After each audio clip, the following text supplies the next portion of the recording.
Assalamualaikum warahmatullahi taala wabarakatuh. Baik, hari ni saya just nak share macam mana setting yang saya buat di dalam Royal Queue lah untuk kita create keuntungan Okay. First of all, setting tu saya pakai setting yang sama je, default setting, tapi just nak bagi tahu betapa powerfulnya default setting ni. You all tak payah tukar pun sebenarnya, cuma saya nak bagi penerangan kenapa dia letak persen-persen tu. Okay. First of all, you all tengok kat first order amount lah, first order amount yang kat atas kali tu.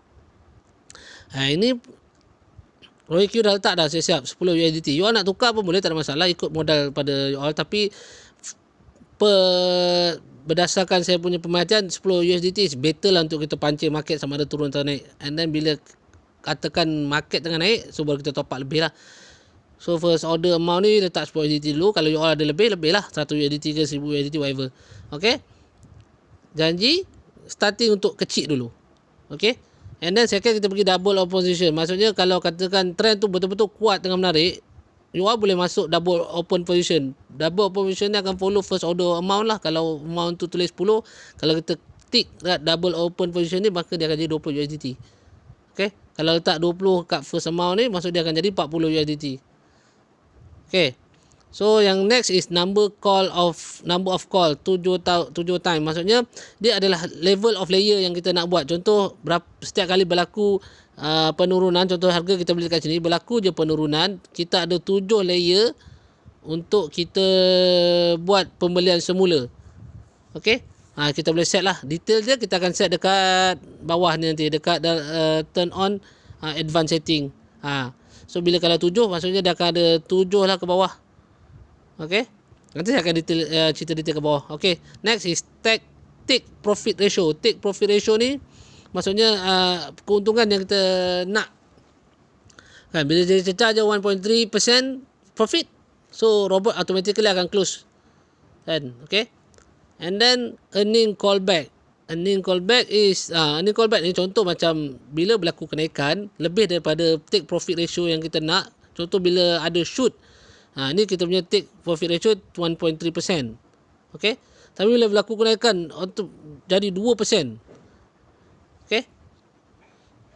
Kalau ikutkan kita dah cecah 1.3 tapi robot still tak close pasal dia tahu ada profit lagi.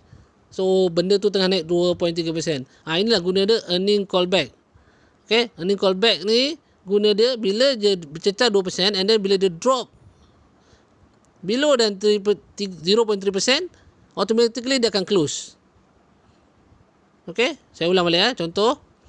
Bila berlaku kenaikan lebih daripada take profit ratio and then berlaku penurunan sikit sebanyak 0.3, maka robot automatic akan close kat sini yang lebih tinggi daripada take profit ratio. Okay. Faham?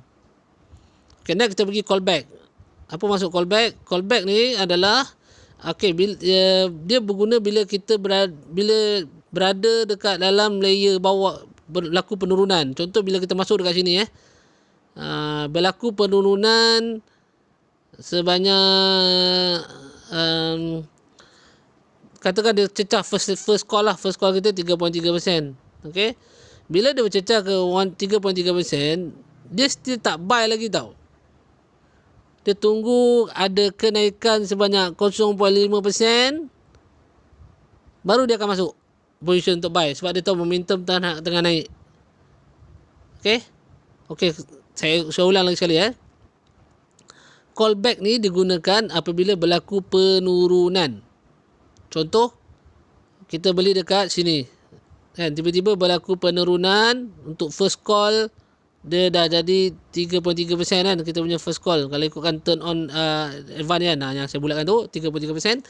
Bila berlaku penurunan, bayanet robot Q kita dah setkan untuk beli lagi 2 position.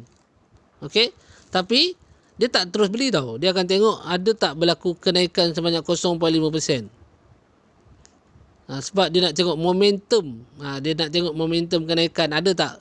Kalau tiba-tiba dia akan bila cecah je 3.3 and then still lagi drop, so maksudnya dia tak close lagi. Dia tunggu ada kenaikan dia tunggu ada kenaikan sebanyak 0.5%, baru dia akan buy. So dia dah savekan kita dekat situ. Okay. Next, kita pergi ke turn on advanced setting. Jadi paling menarik lah. Ini adalah layer yang kita set untuk bila berlaku penurunan atau kenaikan. Contoh, arti kata lain, contoh kita akan tengok jadilah bentuk piramid. First order kita adalah dekat puncak ni tau. Kita tak tahu dia turun atau naik. Kalau dia naik atas, kita untung lah. Tapi kalau berlaku penurunan, inilah dia risiko yang kita kurangkan. Robot kita dah siap-siap, dah tahu dah. Bila turun jadi 3.3%, contoh tak nampak. Okey, bila berlaku penurunan sebanyak 3.3%, dia akan beli sebanyak 2 position. Okey, bila dah still turun juga market, turun 3.9%, dia akan beli 4 position. Apa rasional dia beli? Dia nak averagekan benda ni. Contoh macam kita beli di sini 1. Okey. Kita kat bawah kita beli 2. So average kita punya position ada 3 sekarang Dan average kita adalah tengah-tengah price, betul tak? And then samalah juga. Bila kita dah ada 3 position and then dia turun lagi, dia beli lagi 4. So 3 dengan 4 position dah ada 7 position. Dia dah averagekan benda tu. So bila kita dah buat calculation lebih kurang, dia setting dia untuk robot ni lebih kurang dia punya ratio untuk ni semua ada 2-3% je. Setiap layer ni yang dia set default ni. So setiap layer ni bila dia charge dia akan maintain kita punya position loss tu lebih kurang dalam 2-3% je. Sebab tu saya cakap modal yang penting setting kat sini tak payah usik. Yang penting modal kita at least kalau modal 100 USDT tu kita boleh guna untuk 1 coin lah. Kan kita masuk je position and then kita biar. Dia akan bergerak sendiri. Bila turun dia nak buat, dia dah tahu dah. Robot ni dah tahu nak buat apa dah. Okey? Dia umpama macam konsep piramid tadi. Okey? So dia harap dapat membantu. Kalau tak faham tak apa, nanti boleh WhatsApp saya akan explain detail. Okey, kita jumpa lagi dalam video yang akan datang. Baik, Assalamualaikum warahmatullahi wabarakatuh.